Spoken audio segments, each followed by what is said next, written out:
Hello and welcome to another maintenance video. Today's video is about pedals, how to put them on and how to take them off. Now it seems like a surprisingly easy job, but you'd be surprised how many calls we get about people that call, how do I take my pedals off? I've managed to take the right one off, but I can't take the left one off. So that's what today's video is about. So why would you want to change your pedals? Either, like myself, you like to ride flats and you've got the bike and it's come with the clipless, or it's actually come with flats and you want to put them on, so you want to swap them over, or you had them break on you. So this was from a customer that actually broke inside, so the actual thing that goes through the pedal snapped inside and they needed a new set of pedals. So what tools are you going to need? Most of the pedals you'll be able to take them off with a 15mm spanner. If you've got one of them or a dedicated pedal spanner, even better.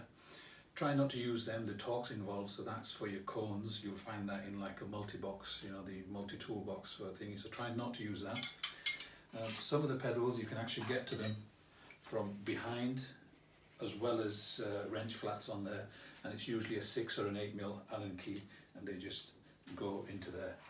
Other than that, you're obviously going to need some pedals and some grease to put it on, some grease or some anti-seize, so that the next person that comes along and wants to take them off, they're not having trouble taking the pedals off.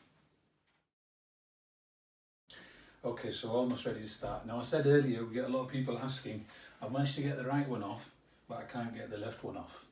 Now reason for that is that the left one is left hand threaded. Now there's plenty of ways I can explain how to do it and ways of remembering it. There's only one way that I remember it, and that is very simply back off. So if this is the front of the bike and this is the back of the bike, if you turn your spanner or your tool towards the back, that will take it off. So just remember, back off. So here we are at the bike. Like I said before, that's the front, this is the back. I've got my 15mm spanner, I've put it onto the wrench flats. That's the back of the bike. Turn it towards the back of the bike. Now I'm not going to pretend that these weren't loosened before, so ideally you want to do this on the floor. I actually loosened it before, but there you go. Turn it backwards, and that will, once you've broken it loose, just undo it with your hand.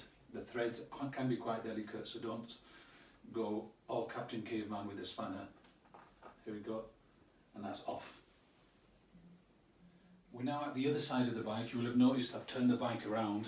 Now we've got the back of the bike that way, the front of the bike this way. 15mm spanner onto the wrench flats.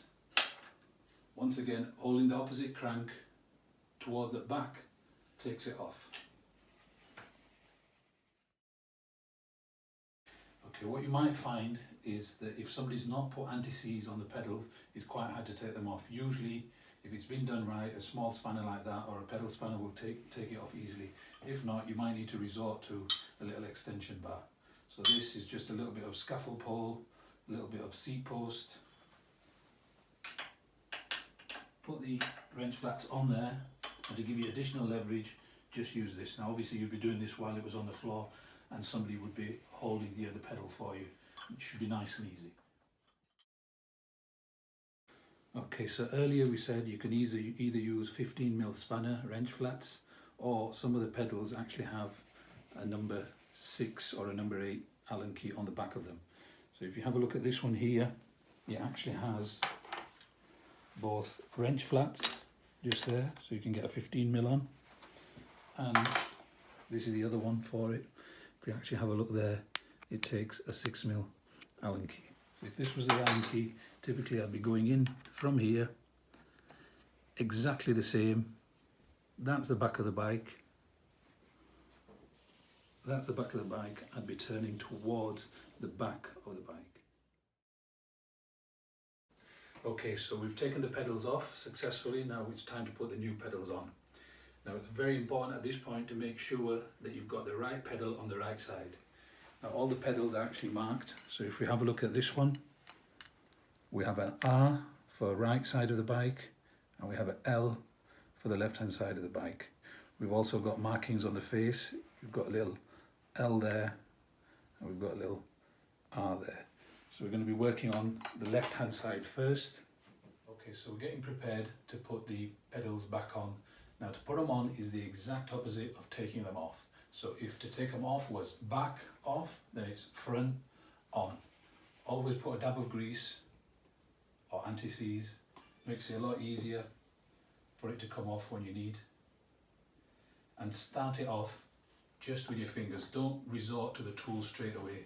They're very small threads, you can strip them out very easily. But just put it on with your hand, and then with the tool just nip them up. There's a lot that say, oh well, as you're pedaling it'll get tight by itself, but there is the chance that it'll move within your crank arm and it'll strip out the threads in your crank arm. So initially, again, don't go too tight, but it needs to be nipped up so it's nice and tight, nice and snug. There's no movement and it doesn't damage the threads at all. Okay, I'm doing the opposite side, so the right hand side of the bike. Once again, I've already greased the threads. I put them on with my hand, and if you notice, front of the bike for on, front on. So I'm turning the tool towards the front of the bike. Once again, nip it up so it's nice and tight. Don't go too crazy with the torque, but then don't leave it loose. Don't let the pedaling do the tightening for you.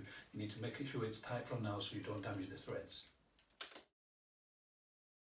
Okay, so that should have covered taking off your pedals and putting them back on again.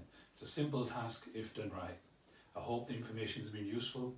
If you can like, follow and subscribe, that would be brilliant.